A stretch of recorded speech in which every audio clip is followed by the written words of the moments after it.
Welcome to the Travel Squad podcast, where adventure meets inspiration. We're your hosts. I'm Brittany. I'm Kim. And I'm Jamal. Together we explore international destinations, hike epic national parks, and share unforgettable travel experiences with you, one passport stamp at a time. Our mission is to inspire you to travel by showing you how you can make it work no matter your budget, schedule, or experience level. We bring you along so that you can laugh, get excited, and start planning your own trip. So grab your ticket and your passport. And don't forget your travel insurance. And get ready to embark on a new adventure with us around the globe. Hey Squaddies, a Travel Squad podcast is back with Just a Tip, our Friday mini episode series where we give you quick travel stories, hacks, and recommendations to set you off into the weekend right. Today you have just me and Brittany, and we're taking you to every Disney park around the world and ranking them.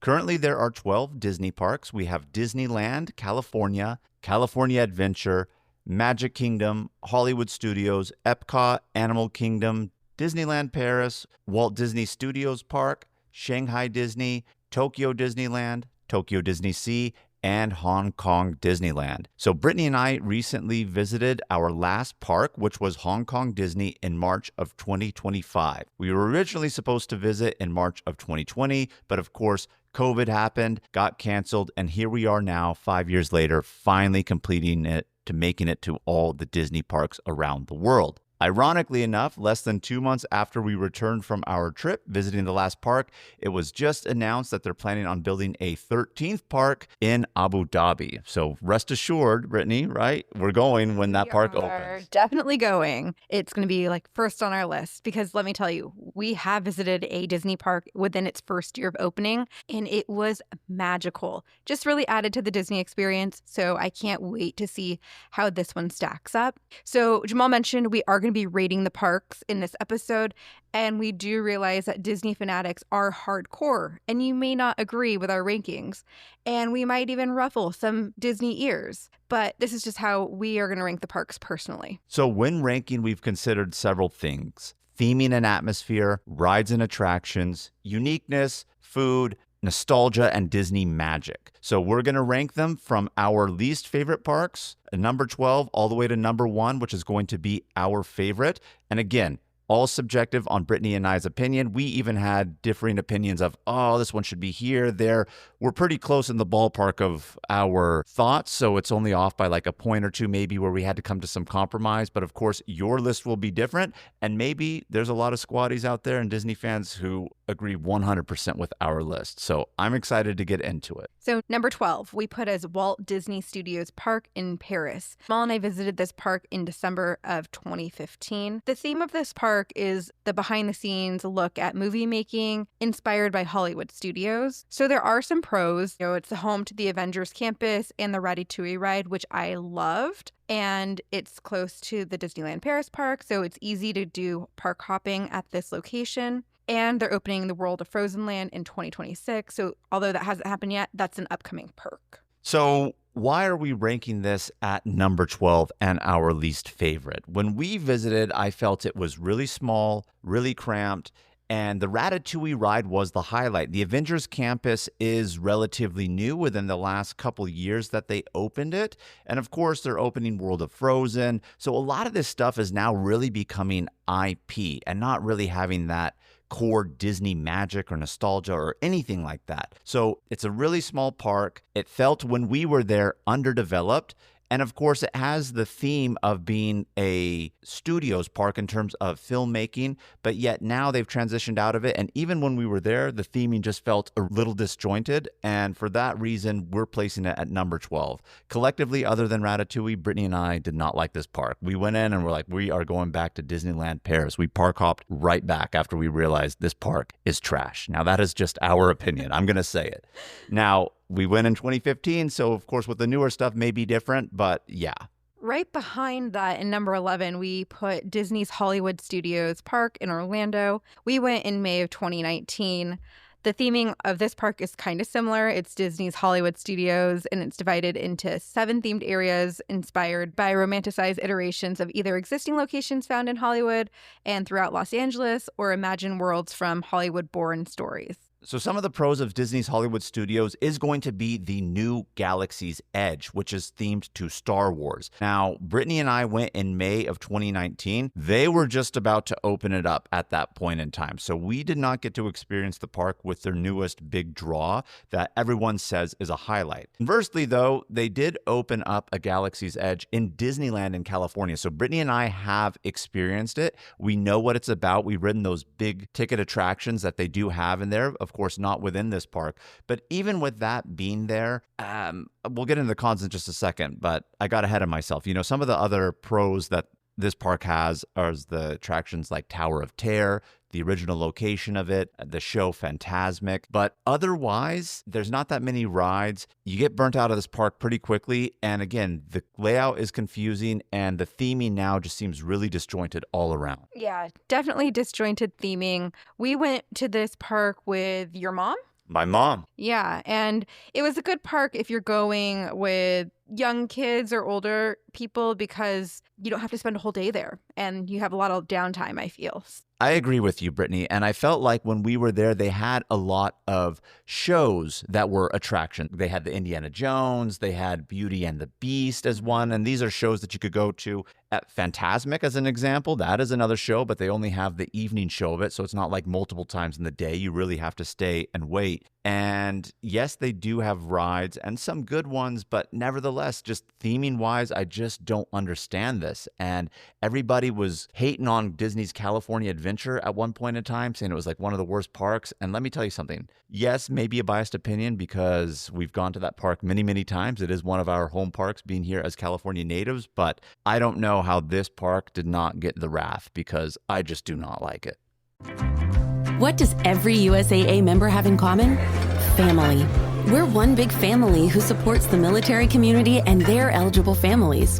And if you, your parent, or spouse served, you could join our family and save big on auto insurance.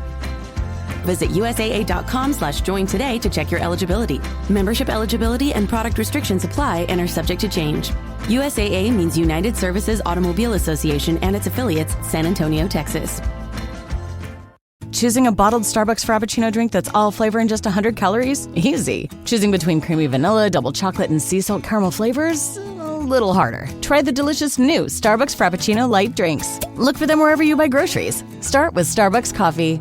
Chronic migraine, 15 or more headache days a month, each lasting 4 hours or more, can make me feel like a spectator in my own life. Botox, onabotulinum toxin A, prevents headaches in adults with chronic migraine. It's not for those with 14 or fewer headache days a month. It's the #1 prescribed branded chronic migraine preventive treatment. Prescription Botox is injected by your doctor. Effects of Botox may spread hours to weeks after injection, causing serious symptoms. Alert your doctor right away, as difficulty swallowing, speaking, breathing, eye problems, or muscle weakness can be signs of a life-threatening condition. Patients with these conditions before injection are at highest risk. Side effects may include allergic reactions, neck and injection site pain, fatigue, and headache. Allergic reactions can include rash, welts, asthma symptoms, and dizziness. Don't receive Botox if there's a skin infection. Tell your doctor your medical history, muscle or nerve conditions, including ALS, Lou Gehrig's disease, myasthenia gravis, or Lambert-Eaton syndrome, and medications, including botulinum toxins, as these may increase the risk of serious side effects. Why wait? Ask your doctor, visit BotoxChronicMigraine.com, or call 1-800-44-BOTOX to learn more. So number 10, we had a hard time putting this park here, and I probably really didn't agree with Jamal on this ranking, but we settled on it. So we put in number 10, the Hong Kong Disneyland Park. So this is the last park that we visited. We just visited in March of 2025, and it's a classic Magic Kingdom style park with local influences of the area. What made this park so great for me when we went is there was no lines. Like, we got to ride every single ride we wanted to ride 3, 4, 5, maybe even 6 times.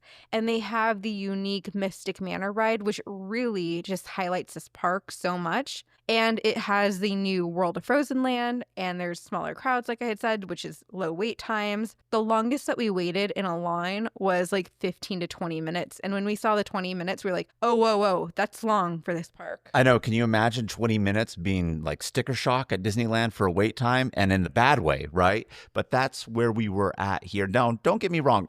I did like this park. We enjoyed our time here a lot, but it only has a handful of things that'll really captivate you. World of Frozen is new. So I'm just thinking to myself, if they didn't have this park is relatively small. You can get done with it quick. And Mystic Manor, which is their version of the Haunted Mansion, is truly the only standout. They do have a good Thunder Mountain and, of course, other classic Disney rides. They have Space Mountain, but they rethemed that to Star Wars. And I really don't like when they take Space Mountain and make it Star Wars related. But in terms of a Disney day, no rides. I mean, this park was fun. Where I felt like it belongs here on this list is simply because you could get done really quick and not really a lot of attractions. Still fun nonetheless. But we're going to move on.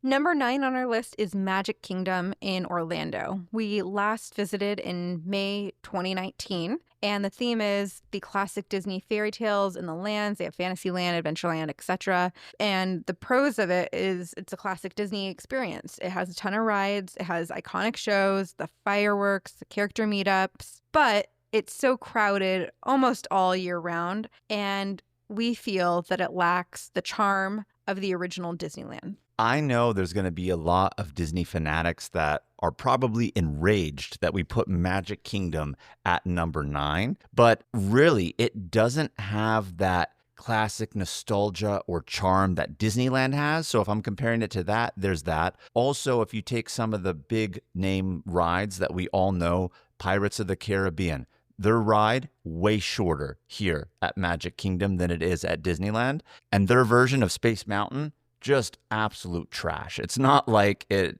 is on any of the other Space Mountains, which is exceptionally better. Now, in fairness, we have not been since Magic Kingdom has opened up Tron, which is supposed to be amazing. And when I say supposed to be, I think it's an identical clone of what we rode when we went to Shanghai and we loved. So fairness. I've ridden it, just not in this location. Yes. So taking that into consideration, though, of some of the classic Disney rides and then their versions of what they have here at Magic Kingdom, even it's a small world. Just the outside aesthetic is not as nice as it is as Disneyland. So if I'm comparing it to that, that's why we do put it lower here on the list at number 9.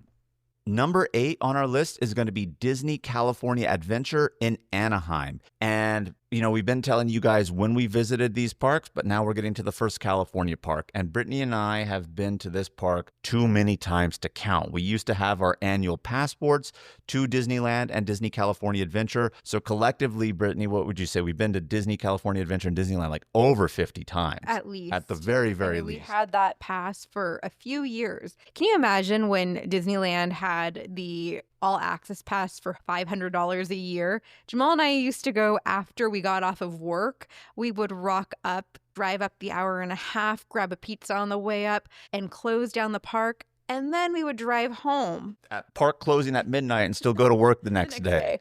Oh, that was wild. To be in our 20s again, right? Oh, and to even have an annual pass with no blackout dates for $500, parking included. Yeah, I was going to say, it included parking. Amazing. Wild. But nevertheless, the theme of Disney California Adventure is a celebration of California's culture, landscape, and stories. So when this park first opened, a lot of people did not like it. It got a very bad rap, and Disney spent over like $1.5 billion in a revamp of the park within the first 5-6 years of it actually opening. So we've been to it before the revamp, during the revamp, after the revamp, and we're putting it here kind of on the bottom half of the list, but this still really is a good park. They have Cars Land, which is a land themed to cars. And I know I mentioned earlier about, IP. This is probably one of their first IP lands that they actually did, but an amazing ride with Radiator Springs. You do have Tower of Terror here, which has now been rethemed to Guardians of the Galaxy. Which I don't like that. I like it the original. I like it the original too, but in fairness, you haven't seen the Guardians of the Galaxy movie, nor do you really need to see it to get the ride, but I appreciate it that way.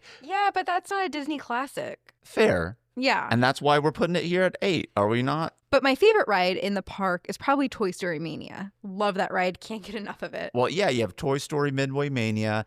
You have the creation of Soaring, which they have now put in other Disney parks around the world just as well. This is the original park where they did have it. So this park does have really good theming. The seaside front theming area is themed to a Victorian waterfront. It's really beautiful. You have areas themed to California's landscape with the mountains and the trees, the Hollywood backlot. So we're starting to get a little bit better theming here, has good rides, but still not anything that's top notch to make that bottom half of the top 6. I would agree with you on that. In spot number 7, we put Disneyland Paris. We visited this quite a while ago in December of 2015, and I do like the theme of this park. It's a classic Disneyland with an elegant European twist. It has probably the most beautiful of the castles, and it has the most like romantic style theming. And it does have some unique rides like Phantom Manor, which is like a more dark and intense version of the Haunted Mansion. It has Thunder Mountain. It's one of the best themed Thunder Mountains. And their Space Mountain actually has loops and a launch, which is really cool. Yeah, so all in all, I would say in terms of a castled Disney park with, of course, a castle in the center, we really do like Disneyland Paris for all the reasons that Brittany just mentioned. And it's just a great park. But why we put it lower on the list and not cracking the top half and top 6 here is because sometimes you just get inconsistent service and food quality. You could read forums about it all the time. People will either say, oh, it was really good, or complain a lot about the service that you get. And that takes away from the Disney magic, because you're supposed to really have that catered feeling with the cast members wanting to take care of you. And this park does have really, really long lines. I mean, of course, all Disney parks usually do, minus Hong Kong, as we were just talking about, but long lines here. But in terms of just general theming, romanticized European version of Disney, this is a beautiful park. Number 6 on our list is going to be Tokyo Disneyland. We visited this park in January of 2019. This is a classic Disneyland style park, but bigger and much cleaner. I mean, Disney is known for its cleanliness, but if you've ever been to Japan, they take their everyday cleanliness so much more seriously. So you could just imagine how clean and pristine this park actually is. Yes. So I love this park. It was a really fun day, but you are just go, go, go nonstop. One big pro about this park is it still has a splash mountain in its original form. And so that's really exciting to us because we love that ride. And then they also have Winnie the Pooh, which may not sound very exciting, but it's on the new magnetic track system and it's so much fun. So I really enjoyed that. And then they also have the Beauty and the Beast ride as well. So a lot of good pros, but the cons is definitely the line wait. When we went, and it may have changed because our friends Cash and Ryan went with us and they did a day there and we did not. The line wait, we literally barely rode every single ride that we wanted to ride by midnight. Like we really had to rush it. Yeah, we rode every ride or big attraction that we wanted to ride at least once. I don't think we got anything with a repeat, so it was really crowded, so that would be a con. Also, in Japan, they get to the park really early. I mean, people start lining up 2-3 hours before rope drop, so I would say that is a con. You really have to know going into there, like an hour is not going to do it. You need to be there a little bit earlier. So we really like this park. It cracks the top half, number 6 right here for you guys, because it's just a bigger, cleaner Disneyland, has all the classics, plus a few unique ones of the ride styles of Winnie the Pooh and their new Beauty and the Beast, which is in the same trackless system as well. So top 6 right here, Tokyo Disneyland. Number 5, we've put Disney's Animal Kingdom in Orlando.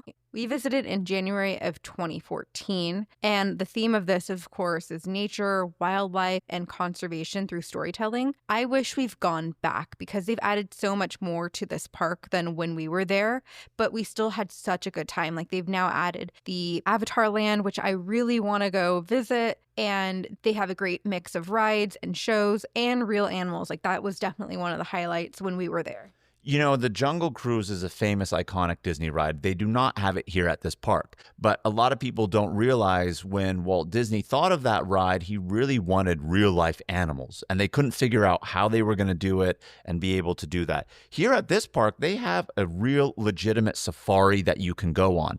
And with that Disney magic and touch, they have it set up in such a way that you really can't see the boundaries, right? So you're out here in a safari vehicle as one of the rides, and it's not like you're fenced off and you see them there. They really have it set up in a way landscape-wise to where the animals can't get to you, but you can't really see those actual barriers. So they brought that original thought of Jungle Cruise, put it to a safari here. You have the new lands that they have, and so unique, just a park based around conservation and animals. There is no other Disney park quite like that. A lot of the other parks that are around that are the non-castle parks usually have a similar theme. I would say California Adventure, even though it's themed to California, Hollywood Studios, Walt Disney Studios Park, kind of a lot of the same stuff, right? Here's one that's truly uniquely different. So we do like that about it, and we do need to go back to see a lot of their new lands that they have. But I would say a con is they do have limited rides compared to other parks. And it is hot and humid. I mean, we're here in Florida. I guess we didn't mention that when we're talking about Magic Kingdom too. You will have that here, but shade, I felt like, was limited in the park. Yeah, definitely. But like Jamal said, I can't wait to go back. Jamal, I hope we go back soon. Let's do it. Every time we go to Florida, we try to do another Disney park. So last time we went to Epcot, the time we went back. So we will go back and do Animal Kingdom. And Epcot is actually in slot number 4. So again, it's in Orlando. We've visited this park twice. First time was in January of 2013, and the last time was in February of 2023. So 10-year difference. And the theming of Epcot is global cultures, human achievement, and innovation. I really love this park because it feels like you can travel the world while being inside this park, because you can go to all of the different countries' pavilions and try to eat or drink your way around the world. Yeah, so Epcot, if you don't know, the acronym for it actually stands for Experimental Prototype Community of Tomorrow. So it goes to the theme that Brittany talked about: human achievement, celebration, innovation, global cultures. So they have an area in this park called the World Showcase, where they have a lineup of different countries. Some of those countries will have ride attractions or even food that you could taste that's local, just general information about those countries to learn. So you get that kind of educational aspect, which maybe some people may say, I'm not going to a theme park to be educated, but in the Disney way, they make it great where you're actually having fun, you're enjoying it, you're seeing it. And of course, they do have rides. You're not going to come here and not have rides. One of the highlights and most recent rides that they had opened here at Epcot, Brittany and I were fortunate enough to ride, was Cosmic Rewind, themed to Guardians of the Galaxy. I know what you said about Guardians of the Galaxy a little bit earlier, though, but I would say you could equate Guardians of the Galaxy Cosmic Rewind, if you haven't ridden it, to a Space Mountain that's themed to Guardians of the Galaxy, which I think is actually really great. Yeah, it was a good ride. It was fun. But I feel like Epcot does have a lot going on with itself, so it kind of feels a little disjointed with like the construction and the updates. So that's probably just a con of it. And it's not as kid-friendly. We don't have that problem. We don't have kids, but I know a lot of other people do take that into consideration. So just keep that in mind if you plan to visit Epcot. And that's actually one of the things you'll see online on Disney forums. People are talking about as Epcot has evolved, they feel like it's losing its identity a little bit, but I feel like it's lost it a lot less than other parks have lost its identity with a lot of IP and stuff coming in. So Epcot still ranks high for us and just a completely unique theme park in general, let alone Disney park. At Blinds.com, it's not just about window treatments. It's about you, your style, your space, your way. Whether you DIY or want the pros to handle it all, you'll have the confidence of knowing it's done right. From free expert design help to our 100% satisfaction guarantee, everything we do is made to fit your life and your windows. Because at Blinds.com, the only thing we treat better than windows is you. Visit Blinds.com now for up to 45% off site-wide, plus a professional measure at no cost. Rules and restrictions apply. Class is now in session, and the UPS Store is here to help you ace arriving on campus. Our certified packing experts can pack everything you need, from desktops to decor. Plus, when you pack and ship with us, you get our exclusive pack and ship guarantee. Your items arrive safe or your money back. Restrictions and limitations apply. To get a 20% off packing coupon and for full details, visit theupsstore.com/packing. Number 3 on the list is going to be a park that Brittany and I love. It's going to be Tokyo Disney Sea. We've been to this park twice, in January of 2019 and in March of 2025. The theme of the park is exploration and adventure across fantastical seaports around the world. Brittany and I really love this park because we felt like there are a lot of unique rides, but more importantly, this, I will say, hands down, Brittany will agree, Lots of people will agree it's the most breathtaking theming and immersive land-wise. Hands down, one of the most beautifully themed parks on the planet. Yeah, it really just feels like every detail is immaculate. It feels like Disney for adults here. So that might be a con. It's not really ideal for younger kids, but still talking about the pros, it's such a beautiful park. And there's some unique rides there that aren't found anywhere else. Like my favorite ride in the park is Journey to the Center of the Earth.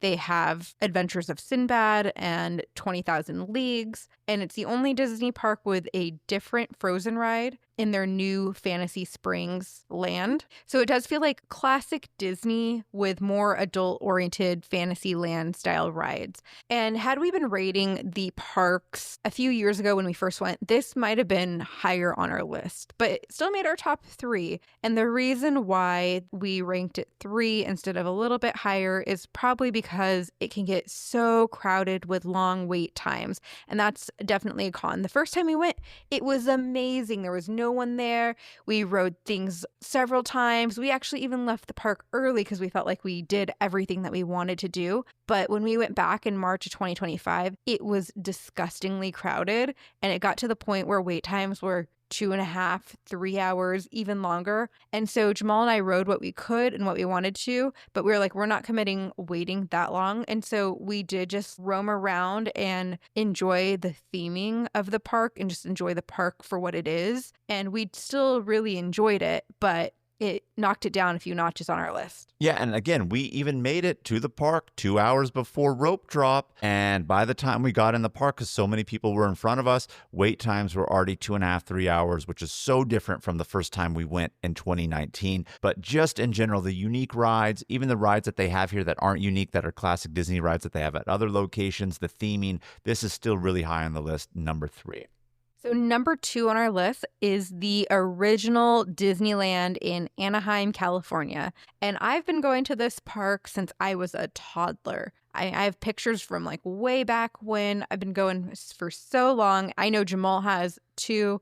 His family used to always do family trips down to Disneyland. I mean, it's the original happiest place on earth. Walt Disney's original park. The only park Walt Disney has ever stepped foot in. He started planning when they were developing Florida, but he never made it to see it finished. So only Disneyland has experienced Walt's magic touch and supervision as they've been designing the park. But why we love this park so much, and again, people may say this is a personal bias because it is our home park, but we really do feel like it is packed with its original charm, history, and nostalgia. When you're here, you really do feel the magic a lot more. It feels so much less commercialized than Magic Kingdom in Florida. Now, I know what you're saying, Disneyland not commercialized? No, it's commercialized. But what I mean by that is like when you really look around and appreciate all the theming, it feels like it has more magic in here. And it has the most attractions per square foot as well. What a unique fact. Cons, though, is because it has the most attractions per square foot, it can feel a little cramped because it has smaller pathways. There's not a lot of wiggle room. And then it is an older park, so there's older infrastructure in some areas. But we rated it number 2 because we just love it so much. Number 1 on our list of favorite and top Disney parks is going to be Shanghai Disneyland. This should come to no surprise to squaddies who have heard previous episodes where we talked about how much we loved Shanghai Disneyland. We visited in May of 2017, and the theme, of course, is a reimagined Magic Kingdom Disneyland style castled park that's tailored to Chinese culture and audiences. This was such a fun park to visit. I mentioned earlier that we have visited a park within its first year of opening, and it was this park. And we went on our last day of a China trip. So we did like an 8 or 10-day tour of China. And on our last day, we had a free day. And so we went to Shanghai Disneyland. It was myself, Jamal, his sister Zaina, and of course, Kim. And we met our honorary squaddies, Kasha and Ryan, on that trip, so they came as well. But this park is the most technologically advanced park. and their Pirates ride is out of this world. It is amazing. I don't think they could make a better Pirates ride. It is just so immersive and fun, and we definitely rode it more than once. We also rode Tron for the first time while we were there, and we rode Tron probably 4, 5, 6 times, and we just could not get enough of it. At that time, there was no other Tron at any of the other Disney parks, and it was so unique. Yeah, they didn't have a Space Mountain. Like, Tron was their version of Space Mountain in Tomorrowland. And, you know, Brittany, you mentioned Pirates. Who thinks, oh, Pirates of the Caribbean, how could it be so great if you've ridden the other ones? They're like, yeah, the theming, but you go through, you have the animatronics, etc. No. This is a thrill ride, legit themed to the movies. It doesn't have any of the animatronics. You go through, there's certain areas where they actually have the screen. So you are on a moving boat, but they have it in such a way that you go through showrooms. They have scenes on the screen. You really feel like you're sailing through there. I mean, it's just intense. I would say if you don't think you're going to be going, watch a video on YouTube on it so you could see what we're talking about. But even the video on YouTube will do no justice for when you actually experience the ride. But some of the cons of this park, because of course there are cons, each park has a con. A lot of guests report that the behavior of some of the guests visiting is less consistent. And what do I mean by that? Just not really good behavior of the visitors in there that you'll actually see. Sometimes that could just bring down the magic a little bit. That's too bad. And another con is navigation and signage can be a little confusing for non-Mandarin speakers. But we did fine. We survived. We had a great time. It is our favorite Disney park in the world, and I will go back one day. We need to go back soon. When we went to Hong Kong to finish it off, we were debating, should we go back to Shanghai Disney? But we had questions with our visas because, you need visas for mainland, but not for Hong Kong. So we opted to go back to Tokyo Disney Sea instead of Shanghai, but we will make it back. And that's our mashup for you guys from 12 to 1 on our list. If you agree or disagree, let us know. I'm curious to hear from you, Disney fanatics and squatties. But before we close it out, we did mention earlier, of course, they are opening a 13th park in Abu Dhabi. Very minimal details have been released so far other than the fact that they're actually going to open it. I don't think they have specified projected date or anything like that. So details will be coming, but nevertheless, I am excited to get out there and experience it when it finally opens. Yeah, thank you guys so much for tuning in to Just the Tip. Make sure to subscribe, leave a review, and follow us on all the socials at Travel Squad Podcast. And have fun traveling this weekend. Bye, squatties.